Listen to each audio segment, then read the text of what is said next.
ಸ್ವಾಮಿ ಅವರು ಬೆಂಗಳೂರಿಂದ ಕರೆ ಮಾಡಿದ್ದಾರೆ. ನಮಸ್ತೆ ಸ್ವಾಮಿ ಅವರೇ. ನಮಸ್ಕಾರ ಮೇಡಮ್. ನಮಸ್ತೆ. ಯಾರ ಬಗ್ಗೆ ಕೇಳಬೇಕಾಗಿತ್ತು?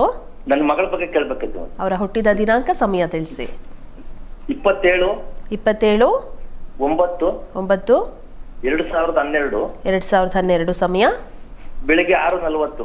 6:40. ಏನ್ ಪ್ರಶ್ನೆ ಇತ್ತು? ಅವಳು ಮುಂದಿನ ಇದು ಆರೋಗ್ಯ ಭವಿಷ್ಯ. ಸರಿ, ಶಾಸ್ತ್ರಿಗಳಿದ್ದಾರೆ, ಮಾತಾಡಿ. ನಮಸ್ಕಾರ ಸ್ವಾಮಿಗಳೇ. ನಮಸ್ಕಾರ ಸ್ವಾಮಿಗಳೇ. ನಮಸ್ಕಾರ. ತಮ್ಮಲ್ಲಿ ಒಂದು ಬೇಡಿಕೆ, ಬೆಳಿಗ್ಗೆ 7 ಗಂಟೆ ಕ್ಯಾನ್ಸಲ್ ಆಗ್ಬಿಟ್ಟಿದ್ದಲ್ಲ, ಯಾಕೆ ಸರ್? ಸ್ವಲ್ಪ ಬೇಗ ಬಂದು ಆಯಾ ದಿನದ ತಯಾರಿ ಮಾಡ್ಕೊಳ್ಳಿ ಬಹಳ ಜನ ಅಂತ ಉದ್ದೇಶ, ಅಷ್ಟೇ, ಇನ್ನೇನಿಲ್ಲ. ನಾನು ಸುಮಾರು 4-5 ವರ್ಷದಿಂದ ನೋಡ್ತಾ ಇದ್ದೀನಿ ಸರ್, ನಿಮ್ ಸ್ಟಾರ್ಟ್ ಆದಾಗಿಂದ. ಆಗ್ಲಿ ಆಗ್ಲಿ, ಸಂತೋಷ. ತುಂಬಾ ಧನ್ಯವಾದಗಳು ಸ್ವಾಮಿಗಳೇ. ಆಗ್ಲಿ ಸ್ವಾಮಿಗಳೇ, ಕ್ಲಿಯರ್ ಆಗಿ ಹೇಳ್ತೀರಾ. ಸಂತೋಷ ಸಂತೋಷ. ಆಗಲಿ. ಇದು ನೋಡಿ, ವಿದ್ಯಾಭ್ಯಾಸದ ಬಗ್ಗೆ ಪ್ರಶ್ನೆ ಇತ್ತು. ಇಲ್ಲಿ ರವಿ ಬುಧ ಲಗ್ನದಲ್ಲೇ ಇರತಕ್ಕಂಥದ್ದು. ಅಲ್ಲಿ ಹೋರಾ ಸ್ವಾಮಿ ಗುರುಜ್ಞ ವೀಕ್ಷಿತಯುತ ನಾನಿಯಶ್ಚ ವೀರ್ಯೋತ್ಕಟ ಭವತಿ ಅಂತ ಒಂದು ಆಧಾರವನ್ನು ಕೊಡ್ತಾರೆ ವರಾಹಮಿರು. ಲಗ್ನದಲ್ಲಿ ಬುಧ ಇದ್ಬಿಟ್ರೆ ಅದು ತುಂಬ ಬಲಿಷ್ಠತೆಯನ್ನು ಕೊಡುತ್ತೆ ಅಂತ. ಮತ್ತು ರವಿ ಬುಧರು ಸೇರಿದರೆ ಬುಧಾದಿತ್ಯ ಯೋಗ ಅಂತ. ಹೀಗಾಗಿ ಶನೈಶ್ಚರನು ದ್ವಿತೀಯದಲ್ಲಿ ಉಚ್ಚ ಸ್ಥಾನದಲ್ಲಿದ್ದಾನೆ. ಚೆನ್ನಾಗಿದೆ ಇವರೇ, ವಿದ್ಯಾಭ್ಯಾಸಕ್ಕೇನೂ ತೊಂದರೆ ಆಗೋದಿಲ್ಲ. ಪಂಚಮಾಧಿಪತಿ ದ್ವಿತೀಯದಲ್ಲಿದ್ದರೆ ಒಳ್ಳೆಯದು, ಒಳ್ಳೆಯ ಮಾತು. ಸ್ವಲ್ಪ ಒರಟುತನ ಇರ್ತದೆ. ಕುಜನೂ ಅಲ್ಲಿದ್ದಾನೆ. ಕುಜ ಶನಿ ಸೇರಿಬಿಟ್ರೆ ಸ್ವಲ್ಪ ಕೋಪ ಬಹಳ ಬೇಗ ಬರುತ್ತೆ ಅನ್ನೋದನ್ನು ಸೂಚಿಸುತ್ತೆ. ಅದಕ್ಕೆ ಆಂಜನೇಯ ಸನ್ನಿಧಾನಕ್ಕೆ ಪ್ರತಿ ಶನಿವಾರ ಹೋಗಿ ಒಂದು ಅಭಿಷೇಕ ಮಾಡಿಸಿ, ಒಂದು ಸ್ವಲ್ಪ ತೀರ್ಥ ಸೇವನೆ ಮಾಡಿಸಿ. ತುಂಬ ಚೆನ್ನಾಗಿದೆ. ಚೆನ್ನಾಗಿರುವಾಗ ಹೆಚ್ಚಿನ ಆರಾಧನೆಗಳಾಗಲಿ ತಲೆ ಕೆಡಿಸ್ಕೊಳ್ಳೋದು ಬೇಕಾಗಿಲ್ಲ. ಚೆನ್ನಾಗಿದೆ, ಒಳ್ಳೆಯದಾಗುತ್ತೆ ಇವರಿಗೆ. ಕರೆ ಮಾಡಿದ್ದಕ್ಕಾಗಿ ಧನ್ಯವಾದಗಳು. ಕುಸುಮ ಅವರು ಶಿವಮೊಗ್ಗದಿಂದ ಕರೆ ಮಾಡಿದ್ದಾರೆ. ನಮಸ್ತೆ ಕುಸುಮ ಅವರೇ. ನಮಸ್ತೆ ಮೇಡಮ್. ನಮಸ್ತೆ. ಯಾರ ಬಗ್ಗೆ ಕೇಳಬೇಕಾಗಿತ್ತು? ನನ್ನ ಮಗಳ ಬಗ್ಗೆ ಕೇಳಬೇಕಿತ್ತು ಮೇಡಮ್. ಹುಟ್ಟಿದ ದಿನಾಂಕ, ಸಮಯ ತಿಳಿಸಿ. ದಿನಾಂಕ 24/5/2001 ಬೆಳಿಗ್ಗೆ 24/5/2001 ಬೆಳಗ್ಗೆ 8:25 8:25 ಬೆಳಗ್ಗೆ. ಏನ್ ಪ್ರಶ್ನೆ ಇತ್ತು ಮೇಡಮ್? ಯಾವಾಗ ನೋಡಿದ್ರೆ ಅವಳು ಏನಾರು ಒಂದು ಕತೆ ಹೇಳ್ತಾನೆ ಇರ್ತಾಳೆ. ಕೈ ನೋವು, ಕಾಲ್ ನೋವು ಅಂತಾನೆ ಇರ್ತಾಳೆ ಮೇಡಮ್. ಅದನ್ನೇ ಕೇಳೋಣ ಅಂತ. ಸರಿ, ಶಾಸ್ತ್ರಿಗಳಿದ್ದಾರೆ, ಮಾತಾಡಿ. ಕುಸುಮ ಅವರೇ ನಮಸ್ಕಾರ. ನಮಸ್ತೆ ಗುರುಗಳೇ. ನಮಸ್ಕಾರ.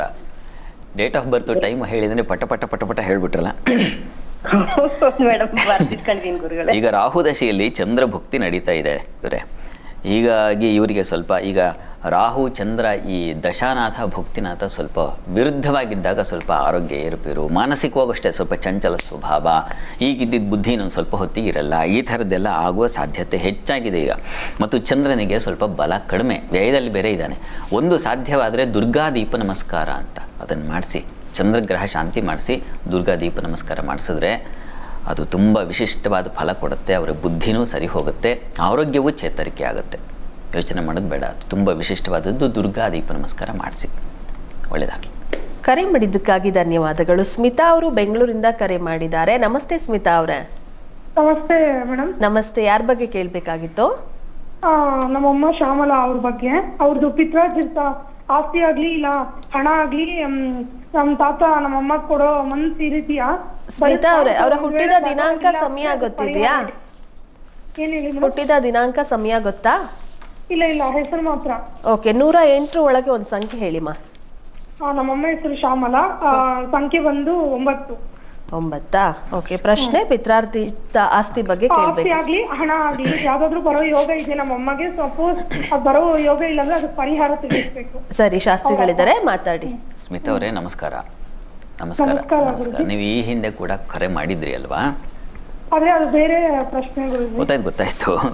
ನೋಡಿ, ಇದು ನೀವು ಕೇಳಿದ ಈ ಪ್ರಶ್ನೆ 9 ಹೇಳಿದ್ದೀರಾ. ಅದು ಅಧಿಪತಿಯಾಗಿರ್ತಕ್ಕಂಥ ಗುರು. ಆ ಸ್ಥಾನಕ್ಕೆ ಧನು ರಾಶಿಗೆ ಗುರುವಿನ ದೃಷ್ಟಿಯೂ ಇದೆ. ಹೀಗಾಗಿ ಅನುಕೂಲ ಆಗುತ್ತೆ ಅಂತ.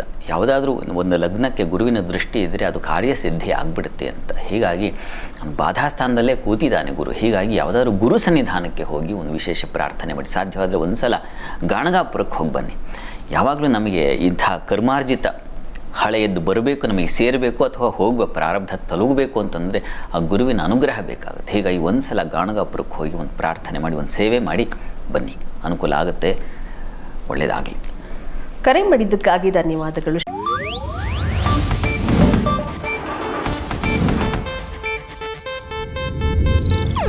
ಇದು ಏಷ್ಯಾನೆಟ್ ನ್ಯೂಸ್ ನೆಟ್ವರ್ಕ್ ಪ್ರಸ್ತುತಿ.